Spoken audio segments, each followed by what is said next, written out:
Alors, rebonjour. Et la pyrotechnie ici, ça me prend du temps. Je ne m'y connais pas. J'espère que vous me pardonnerez les fautes de français que je vais faire pendant cette demi-heure. Mais au fur et à mesure que je vais me chauffer, peut-être ça va couler mieux. Alors, je vais parler des décisions de l'entrepreneur, des cycles de décision, et je vais faire la comparaison aux cycles de décision ou aux décisions que nos leaders, pendant ce crise, ont pris. Et alors, et les décisions dans cet environnement incertain est très semblable. On va prendre l'exemple de la coronavirus. Et nous savons que les bonnes décisions sont basées sur des données. Si on voudrait que les décisions seront bonnes, il faut avoir de bonnes données, pas de fake news, par exemple. Alors, ça, c'est notre exemple, l'exemple de la crise mondiale du coronavirus. Et comme nous savons tous, et nos leaders ont des problèmes, à bien décider. Et il est clair qu'ils n'ont pas fait de décisions optimales. Comment on le sait? Parce que le pourcentage de morts dans les différentes situations et même l'atmosphère, n'importe quoi, est très différent. Et on sait qu'il y a la catastrophe en Italie et une très mauvaise situation en Espagne, en États-Unis, en Angleterre, et par contre, au Singapour, au Japon, à Taïwan, je ne parle pas de la Chine parce que la Chine, c'est une situation spéciale, ils ont arrivé à maîtriser cette crise sans même arrêter l'économie.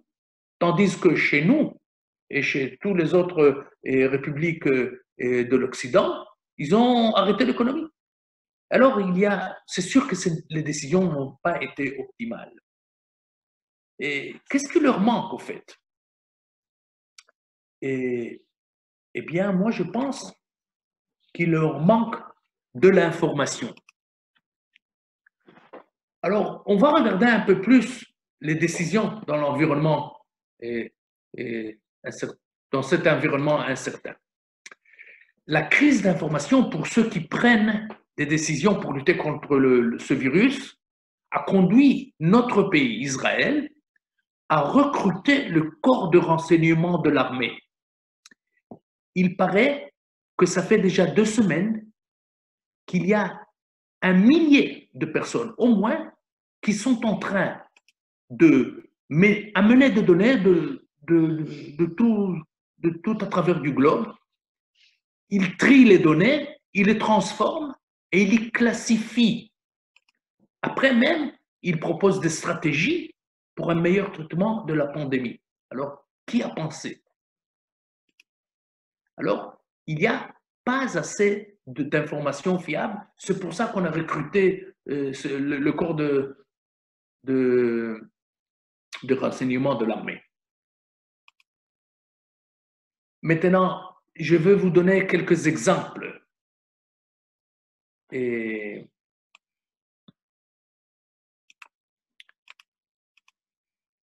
les données, comme on dit en anglais data, on peut les transformer en information.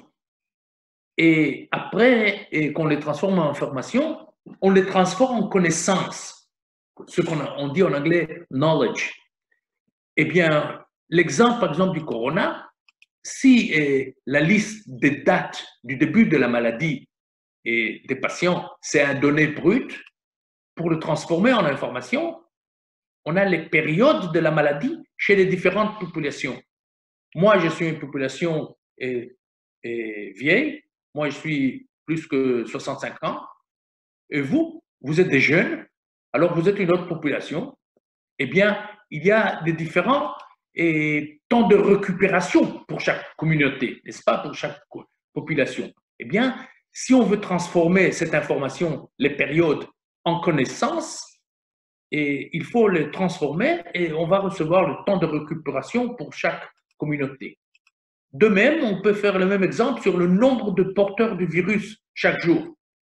Il faut le transformer en information parce que ça, c'est le données brut et l'information sera le rythme de la croissance des porteurs du virus par jour.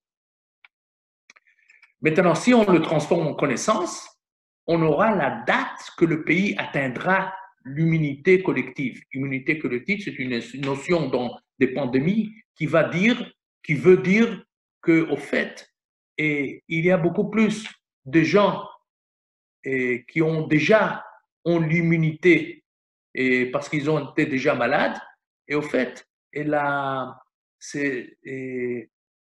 propagation de la pandémie s'est arrêtée, s'est atténuée beaucoup. Et un autre exemple, un peu plus facile, peut-être le nombre de malades actuels se transforme en nombre de porteurs du virus par date. Et de ça, on peut conclure le nombre d'appareils respiratoires nécessaires au pic de la crise. On va comprendre quand est-ce que la crise aura son pic. Bon, alors qu'est-ce qui manque ici aussi? Il n'y a pas assez d'informations fiables. Et si je regarde les sujets dans lesquels l'entrepreneur agricole devra décider, il a les mêmes problèmes d'information. S'il doit prendre des décisions sur les ressources humaines, alors s'il parle de lui-même, alors pas de problème, il n'a pas le choix. Parfois, beaucoup de fois, ça commence par soi-même. L'entrepreneur même, c'est l'ouvrier, c'est le directeur et c'est celui qui fait le cleaning, qui fait le nettoyage et il est la seule personne dans cette opération. Mais parfois, il y a beaucoup plus. Et si on parle de ressources physiques, matérielles ou autres intrants, eh bien, il devrait décider quel intrant il va prendre. Et après, les transporter, les amener, les dates, etc. C'est assez compliqué, c'est toute une opération, c'est gérer un projet au fait. Et il aura beaucoup d'incertitudes là. Et dans les ressources financières, on ne va pas en parler, c'est toute une profession, il faut être un comptable, mais quand même, cet entrepreneur devrait payer ses ouvriers qui vont faire la récolte, par exemple, devra payer à son agronome, à son vétérinaire, ou au tracteur de son voisin qui va lui faire des travaux, etc. Il devrait avoir de l'argent. D'ailleurs, il devrait avoir de l'argent aussi pour lui-même, parce qu'il voudrait aussi se payer lui-même chaque mois, jusqu'à ce qu'il va avoir la grosse somme de la récolte. Il devrait vivre, il a une femme, il a des enfants, etc.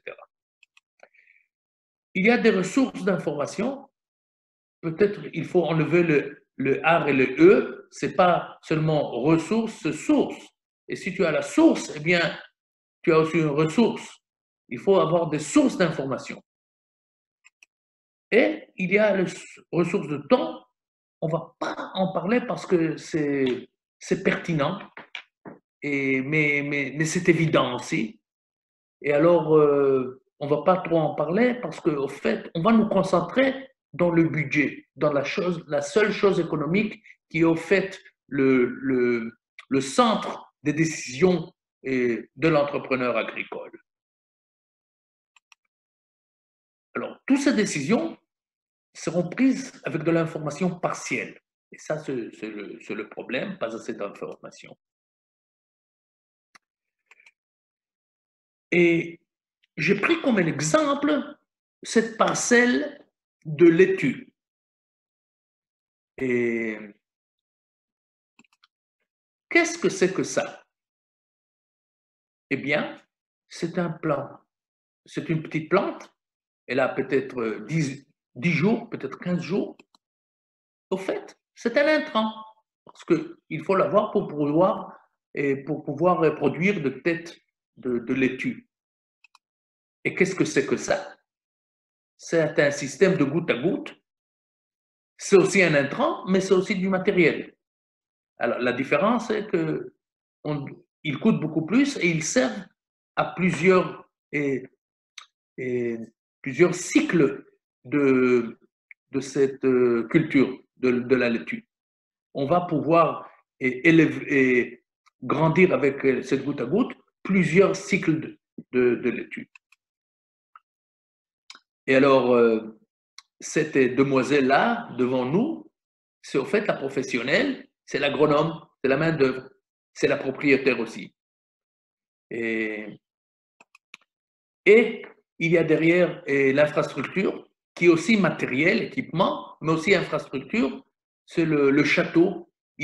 Là, il est fait en béton et il va servir pas seulement pour quelques cycles, mais pour, je crois, une trentaine d'années, parce qu'il est fait en béton. On n'a pas parlé de ressources financières ici, mais on sait très bien qu'il faut acheter les intrants, il faut acheter le matériel, l'équipement, et il faut payer aussi la main-d'œuvre et le propriétaire. Et on n'a pas parlé aussi des ressources d'information. Les ressources d'information, c'est très important ici, parce que derrière chaque rond, derrière chaque intrant, derrière chaque action, il y a plein de points d'interrogation. Et au fait, quand l'entrepreneur va faire son plan d'affaires, il va avoir beaucoup de détails sur lesquels il devra avoir des réponses.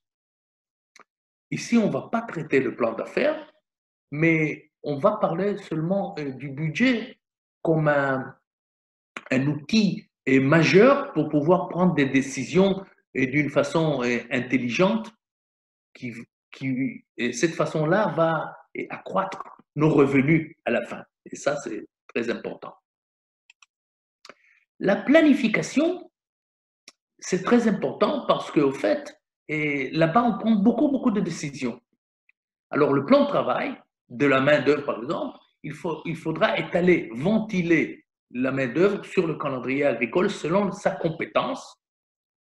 Pour le planning, il faudra un agronome, mais parfois pour les travaux de terre, un tractoriste, et pour la récolte, peut-être, ou le repiquage, peut-être on devra avoir de main-d'œuvre non professionnelle, mais pour la pulvérisation, par exemple, main-d'œuvre professionnelle. Alors, selon sa compétence au travail spécifique et aussi selon la quantité. Si j'ai 30 hectares, je devrais avoir beaucoup plus de gens pour la récolte, par exemple. Alors, il faut ventiler ça sur le calendrier agricole. Ça, c'est une planification sur laquelle je ne vais pas parler. Mais les dates d'achat de l'équipement, les intrants, et leur transport et l'installation, les fixer, on ne va pas parler de ça, mais il y a beaucoup de points d'interrogation là-dessus. Mais disons qu'on peut s'arranger ça et le mettre dans le plan d'affaires pour pouvoir vraiment faire notre premier cycle d'information et de production. Mais la chose la plus importante, au fait, quand un entrepreneur voudrait entreprendre une entreprise, disons, c'est le délai de production. Et le délai de production, il faut le préciser pour servir d'indicateur à celui qui planifie, à l'entrepreneur ou à l'agronome. Et au fait, le rythme de la production doit être harmonisé, synchronisé avec le rythme de l'écoulement des produits.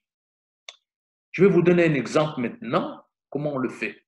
Parce qu'au fait, tout le temps, l'entrepreneur, il louche vers le marché. Qu'est-ce que le marché lui dit? Ça, c'est la chose la plus importante. Le marché, c'est son client le plus important et il faut toujours voir ce que le marché veut. Le temps, c'est de l'argent, comme on sait, et le timing, c'est la chose qui influe le plus sur la rentabilité de l'entreprise. Rappelez-vous, il y a plusieurs cycles. On va parler des cycles tout à l'heure. Eh bien, si je prends l'exemple de la planification de la production d'un système d'élevage de poules pondeuses, par exemple, et je veux prendre un exemple dans lequel le supermarché qui s'est engagé à acheter 1000 poulets par semaine, je vais vous montrer le planning, comment on peut planifier et comment, au fait, le cycle, la grandeur du cycle me dicte la façon dans laquelle je planifie la production.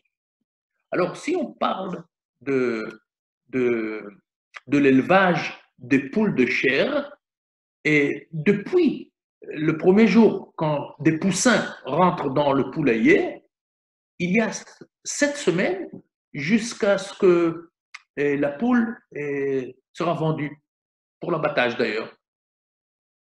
Et donc, en 42 jours, elle atteint 2 kg, 2 kg et demi, et on la vend. Donc, le cycle, au fait, il devrait être 7 semaines. Mais tous les vétérinaires nous disent qu'il faut encore 2 semaines de vide sanitaire. Pourquoi de vide sanitaire? Parce qu'au fait, il faut désinfecter, il faut enlever la fiente, il faut pulvériser contre plusieurs maladies, et toujours une période de 7 semaines avec un cheptel de 1000 poules amène des virus, des microbes, etc. Il faut désinfecter et 2 semaines, c'est le minimum. Donc, au fait, à cause de ce vide sanitaire de 2 semaines, le long de ce cycle, dans cet élevage, c'est 9 semaines. Et alors, si je veux donner et fournir au supermarché 1000 poulets par semaine, je dois avoir 9 différents poulaillers dans chacun, je veux faire mettre un cheptel au moins de 1000 poussins pour pouvoir alimenter le marché chaque semaine. Parce que le cycle, c'est 9 semaines, mais la demande du marché, c'est que chaque semaine, je donne un millier de poulets. Alors, j'aurai plusieurs poulaillers. Et le premier poulailler, le premier cycle du premier poulailler va commencer le 1er janvier. Il va abattre et il va envoyer ses poulets à chair le 18. Il va attendre encore 2 semaines. Et le 4 mars, il aura son nouveau cheptel de 1000, au moins 1000 poussins qui vont commencer le deuxième cycle.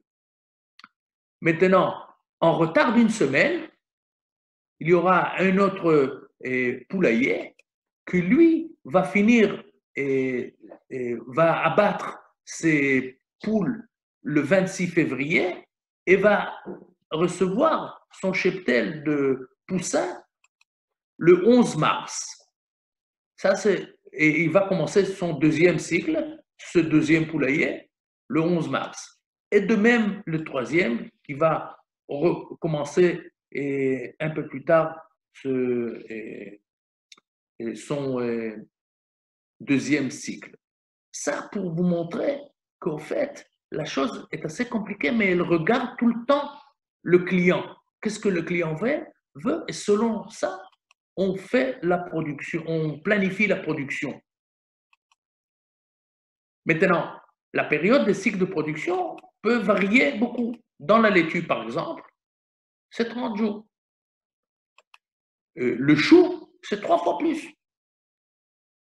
D'ailleurs, un seul entrepreneur peut faire le deux en même temps. Ça dépend qui sont ses clients.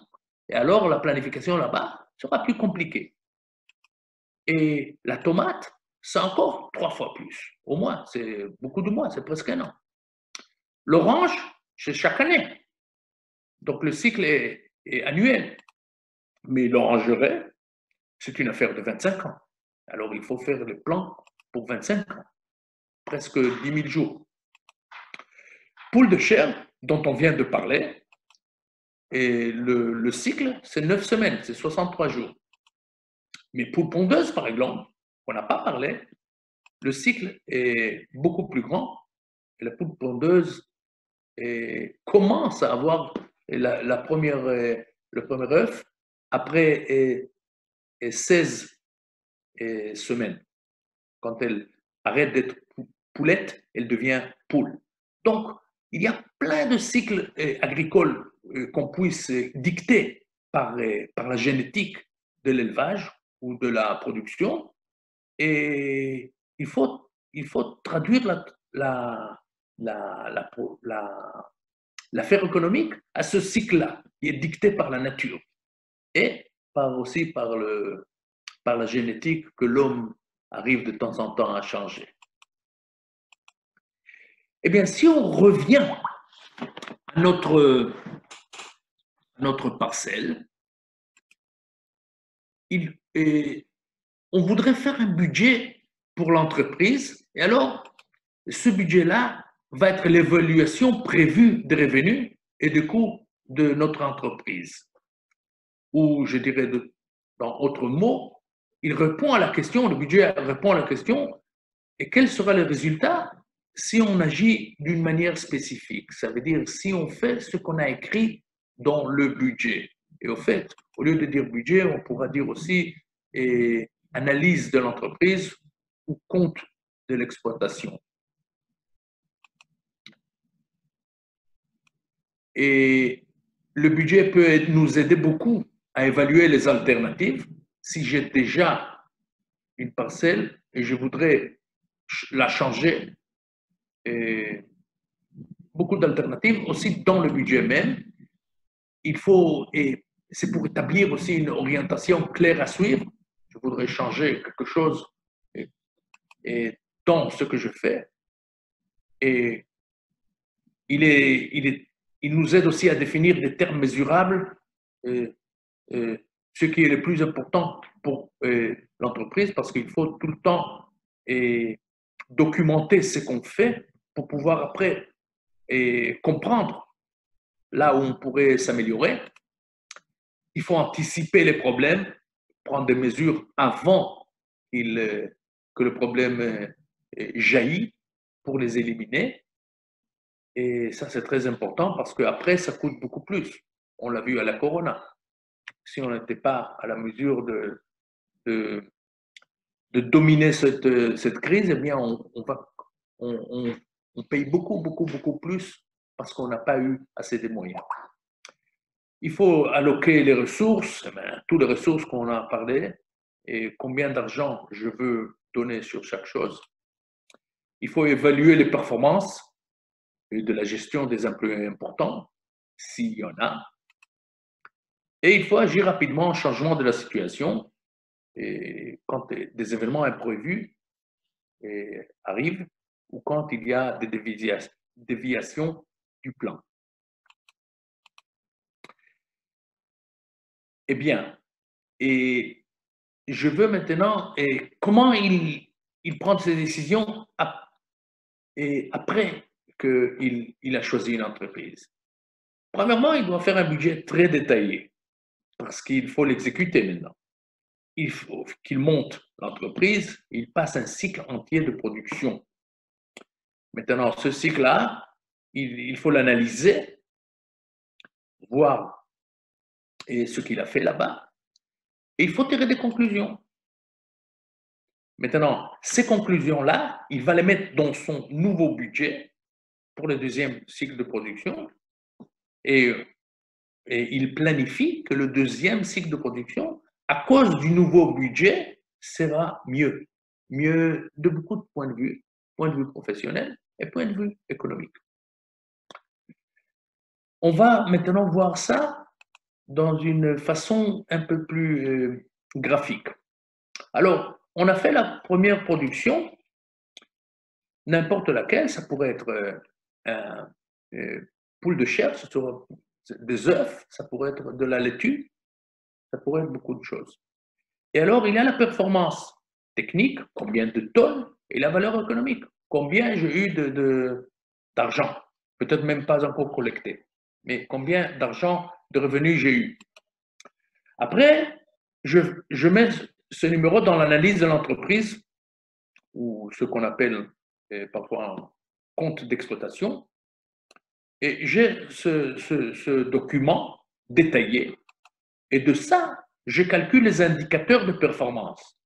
Par exemple, combien de tonnes de laitue ou de têtes de laitue j'ai eu par hectare, ou combien de fertilisants j'ai usé par tonne pour la laitue, par exemple, si je parle de laitue. Si je parle de poules de chair, par exemple, alors quel était le pourcentage de mortalité? Alors, ou combien j'étais efficace avec la provente? Ça, c'est les indicateurs de performance. Et il faut de tout ça que je comprenne comment je pourrais mieux. Quelle est ma conclusion pour la deuxième fois? Maintenant, tout ça, c'est des analyses post-mortem. Tout ça, c'est sur le passé. Maintenant, je vais faire un budget, un nouveau budget pour le deuxième cycle, pour le futur. Et dans ce budget-là, je vais faire entrer des données extérieures. Par exemple, peut-être il va falloir travailler un peu plus contre-saison et au fait avancer, si on parle de la laitue par exemple, avancer la date de la récolte et acheter des semences d'une variété précoce, par exemple. Peut-être j'ai des conclusions pour la main-d'œuvre parce que j'ai vu l'incompétence de mon agronome, par exemple. Ou par exemple, j'ai une technologie d'irrigation que je voudrais introduire. Ou peut-être j'ai vu qu'il n'y avait pas assez d'eau à la plante.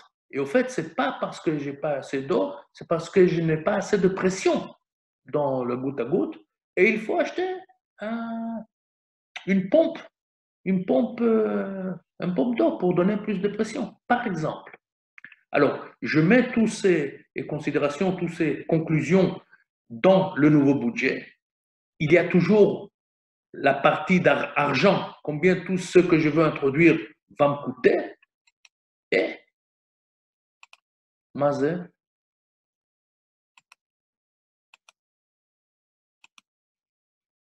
je prends des décisions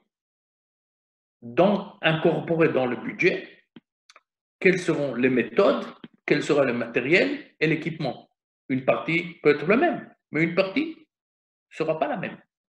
Et je vais à la deuxième production.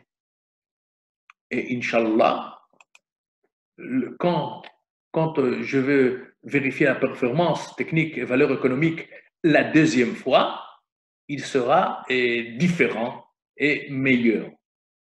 Ça, c'est le cycle autour de chaque production pour s'améliorer. Et ça, c'est très important. Et je vais voir maintenant s'il y a des questions.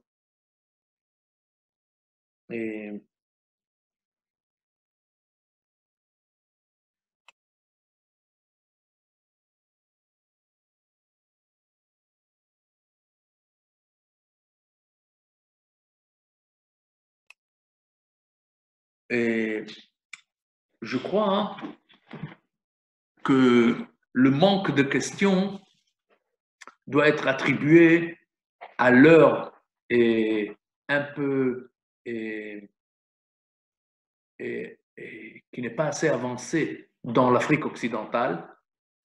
Il n'y avait pas beaucoup de gens de l'Afrique qui ont commencé et sont rentrés à ce meeting de Zoom.